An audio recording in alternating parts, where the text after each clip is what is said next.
আইন শৃঙ্খলা পরিস্থিতি সন্তোষজনক, কিন্তু আপনারাই তো লেখছেন সন্তোষজনক। তো এই জন্য আমি আপনাদের সাথে এগ্রি করি যে আইন শৃঙ্খলা পরিস্থিতি এবার সন্তোষজনক ছিল।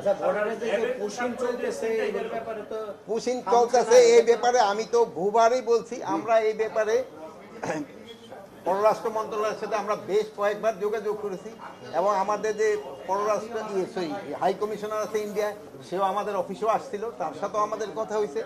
আমরা বলছি যদি আমাদের দেশের নাগরিক যদি ইন্ডিয়ায় থেকে থাকে তাহলে আমরা প্রপার চ্যানেলে পাঠাও, আমরা নিব, কিন্তু তাদের এই জঙ্গলের ভিতরে ফেলায় যাওয়া, নদীর উপরে ফেলায় দেওয়া, একটা লেকের উপরে ফেলায় যাওয়া, এটা কিন্তু কোনো সভ্য দেশের কিন্তু হওয়া উচিত না।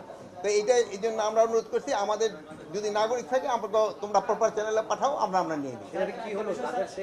এইটার ক্ষেত্রে তাগো আমরা বলে যাচ্ছি এবং আমি আপনাদেরও অনুরোধ করবো আপনারাও এটা মিডিয়ায় বলতে থাকেন। র্যাবের পোশাক পরে একটা যেই ঘটনাটা ঘটছে এটা নিয়েও আমরাও খুবই কনসার্ন। আমরা সর্বোচ্চভাবে চেষ্টা করতেছি এটার সাথে যেই জড়িত আমরা খুব যত তাড়াতাড়ি সম্ভব যেন আইনের আওতায় নিয়ে আসতে পারি। নির্বাচন কেন্দ্রিক বা যে কোনো সময়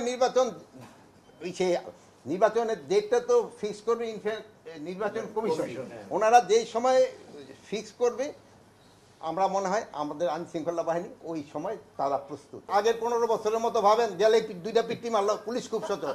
আমরা তো ওই পুলিশ চাচ্ছি না, আমরা তো মানবিক পুলিশ চাচ্ছি, যেন সবার সাথে ভালো ব্যবহার করে এবং জিনিস ভালোভাবে চলে। এখন যদি আমাদের ভাবে যে পুলিশের কাজ হবে খালি দুইটা বাড়ি মারবা, দুইটা লাথি মারবা, ওই পুলিশ তো আমরা চাচ্ছি না। আমরা পুলিশটাকে মানবিক পুলিশ, এখন পুলিশ হলো মানবিক পুলিশ। এই জন্য লোকজন ভাবতেছে পুলিশ সচল হয় না, যেহেতু ভালো ব্যবহার করে এই জন্য ভাবতেছে পুলিশ। পুলিশ কিন্তু আগের থেকে আরো বেশি অ্যাক্টিভ।